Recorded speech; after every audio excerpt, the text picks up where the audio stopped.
Bonjour à tous, il est 14h30 au sommaire de cette édition.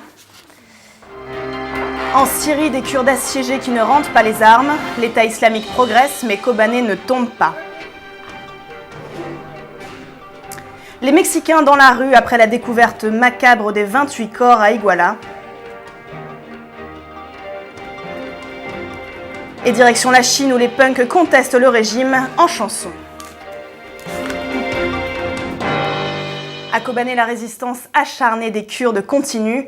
Dans cette ville bientôt symbole de la guerre en Syrie, les djihadistes de l'État islamique gagnent du terrain et s'approchent du centre-ville. La coalition militaire américaine continue les bombardements, mais son message est clair, pas d'attaque au sol. Florian Nitzler. Des cris de joie, et pourtant, il n'y a pas de quoi se réjouir. Les frappes américaines, saluées du côté turc de la frontière, ne sauveront pas d'une Kobané à genoux. Les djihadistes de l'État islamique contrôlent en ce moment un tiers de la ville. Ils ont repris cette nuit les quartiers de l'Est perdus ces 2 derniers jours. Les bombardements, toujours aussi intenses, ralentissent, retardent, mais n'arrêtent pas la progression du drapeau noir. John Kerry, secrétaire d'État à la Défense, a annoncé hier soir que Kobané n'était pas un objectif stratégique pour les États-Unis. L'oncle Sam ne fera pas tout pour sauver la ville. Si elle tombe, dans leurs avions de combat, les anges gardiens américains s'en iront bombarder leur ennemi ailleurs. Et le ministre des Affaires étrangères turc vient peut-être de sceller le sort des assiégés. Il a déclaré ce matin qu'une opération terrestre des seules forces armées de la Turquie n'était pas réaliste. Pour le moment, le fracas des combats résonne encore, mais sous les yeux du monde, les assiégés sont seuls, encerclés, acculés à une frontière turque d'où ne viendra aucun renfort. Les défenseurs de Kobané le savent, sans miracle, ils n'ont plus qu'à livrer leur baroud d'honneur. Au sein de l'Union européenne, on tente d'agir pour empêcher les jeunes de partir faire le djihad en Syrie. Les 28 ministres de l'Intérieur se sont réunis aujourd'hui au Luxembourg. Au programme, une rencontre avec les représentants des géants de l'Internet comme Facebook pour mettre en place un plan de lutte contre ces recrutements en ligne. Et en Turquie, le conflit agite la communauté kurde. Des manifestations meurtrières ont eu lieu pour protester contre le gouvernement qui refuse d'intervenir à la frontière. Sophie Guignon. Ces chars turcs avancent, mais ils n'iront pas bien loin. À quelques centaines de mètres de l'enfer de Kobané, ils ont pour ordre d'évacuer la zone. Mais c'est bien ce que leur reprochent les habitants de la ville kurde syrienne. Les habitants de Kobané, nous sommes des misérables. Et les Turcs ferment les portes sous nos yeux. Ils nous donnent des biscuits et de l'eau, mais simplement devant les caméras. Des tensions qui embrassent depuis hier les grandes villes à majorité kurde, comme Diyarbakir ou Mersin. Des heurts ont éclaté entre la police et les manifestants kurdes, mais aussi entre les membres du PKK et des proches de partis islamistes qui soutiennent les djihadistes. On assiste à de vraies scènes de guérilla urbaine. Les bâtiments publics sont pris pour cible. 21 personnes ont été tuées par balle dans ces affrontements, mesure exceptionnelle depuis 20 ans. Un couvre-feu a été décrété dans les provinces du sud-est. Malgré les violences, les manifestations se sont poursuivies dans la soirée.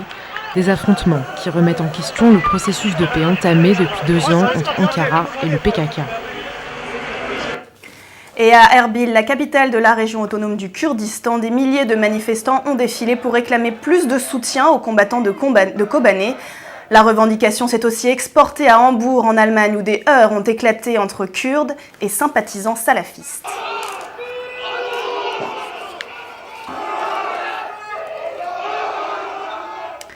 Face à ce massacre, les Kurdes ne semblent pas vouloir intervenir, Jean Chamoulot. Oui, les images parlent d'elles-mêmes. D'un côté, les chars de l'armée turque postés sur les hauteurs de Kobané. De l'autre, les combattants de l'unité de protection du peuple kurde en prise avec les 2000 soldats de l'État islamique. Ces combattants appartenant à la branche armée du PKK en Syrie ne sont pas armés par la coalition et se retrouvent donc livrés à eux-mêmes. Malgré le vote favorable du Parlement turc le 2 octobre dernier, l'armée rouge ne bouge pas d'un centimètre et regarde les habitants fuir Kobané et se faire massacrer par les djihadistes.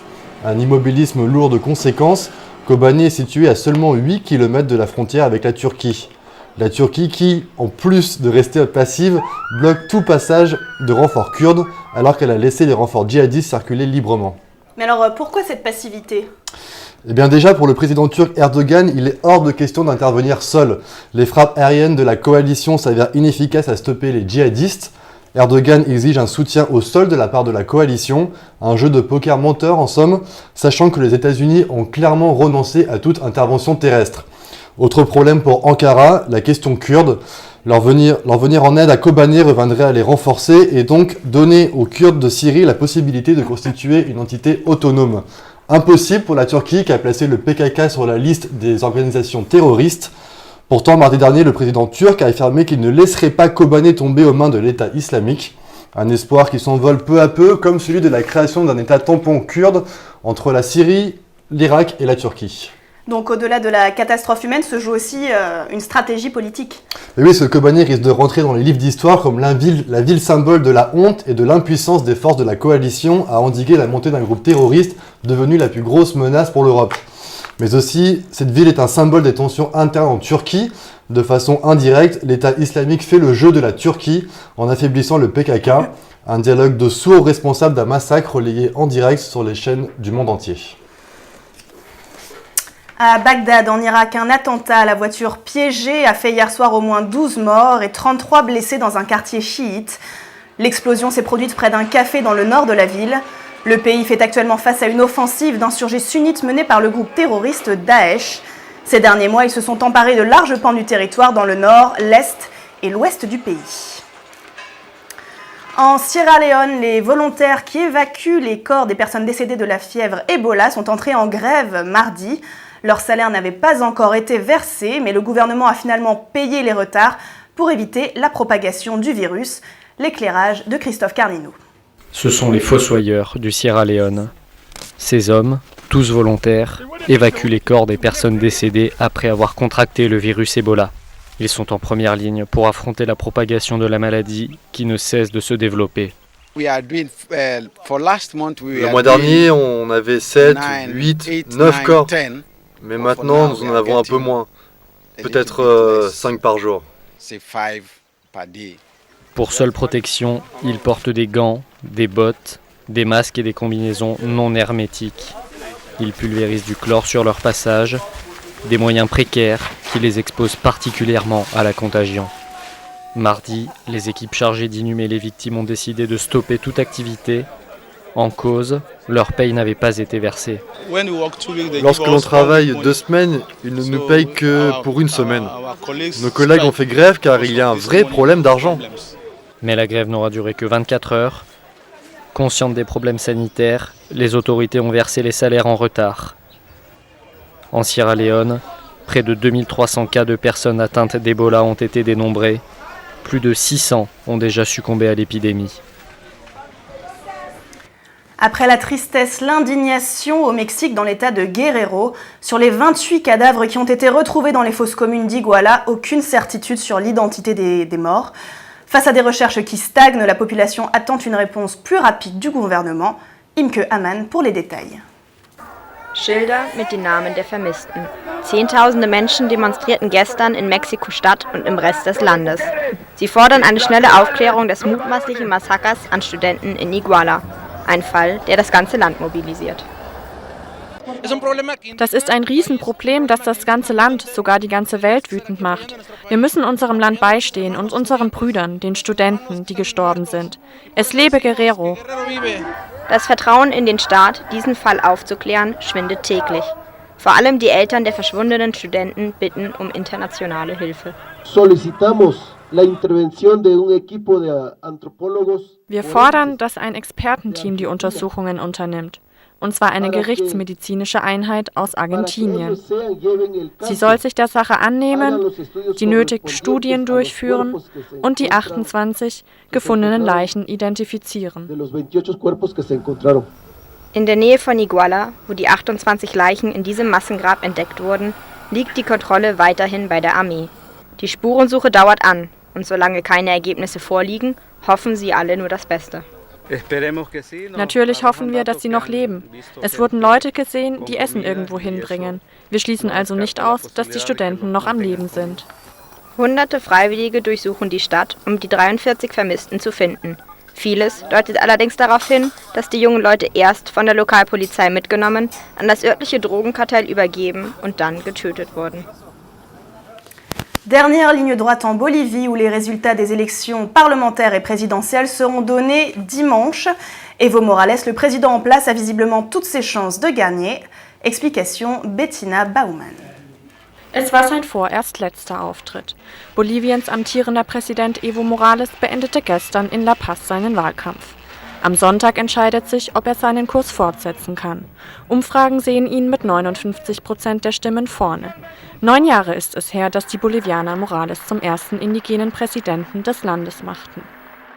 Am Anfang wählten die Menschen Morales, weil sie sich sagten, der hat eine dunkle Haut, wie ich. Nach 9 Jahren in der Regierung sind die Leute allerdings nicht mehr in diesem Identifikationsprozess. Jetzt sind es wirtschaftliche und soziale Faktoren.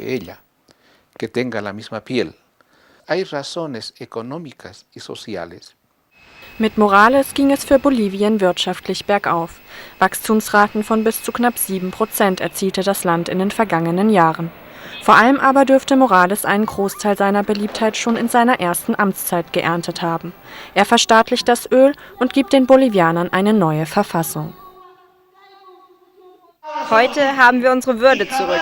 Nie wieder werden wir Bettler sein. Nie wieder gedemütigt, meine Brüder. Wir sind kein Staat mehr, der bettelt. Nicht mehr so wie früher. So ausgelassen die Stimmung bei den Anhängern von Morales auch sein mag, sollte er diesen Sonntag wiedergewählt werden, warten große Herausforderungen auf ihn. Seit Jahren stagniert die Arbeitslosenquote und auch die Korruption konnte er noch nicht in den Griff bekommen. Le prix Nobel de littérature a été décerné cet après-midi au Français Patrick Modiano. L'Académie suédoise a décidé de récompenser son art de la mémoire. L'œuvre de Patrick Modiano évoque le Paris de la Seconde Guerre mondiale. Il est le 15e Français à recevoir cette récompense.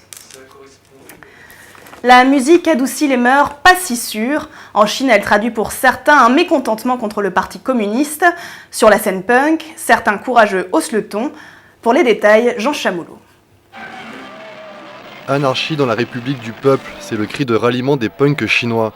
Ce slogan, emprunté à leurs ancêtres anglais des années 70, qui chantaient Anarchy in the UK, en dit long sur les envies de la jeunesse mandarine.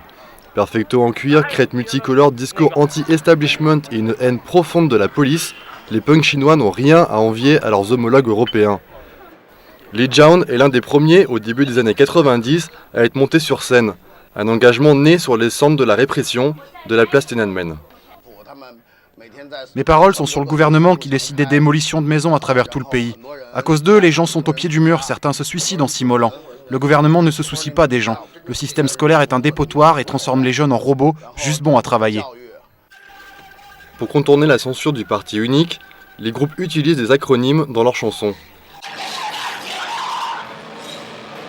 Une petite base de fans, fidèles mais restreints, suit le mouvement punk chinois qui a du mal à quitter les quartiers populaires de Pékin. Le système dans ce pays est tellement foutu, cela ne permet pas à la musique punk d'être entendue. Tout est vissé de l'intérieur ici.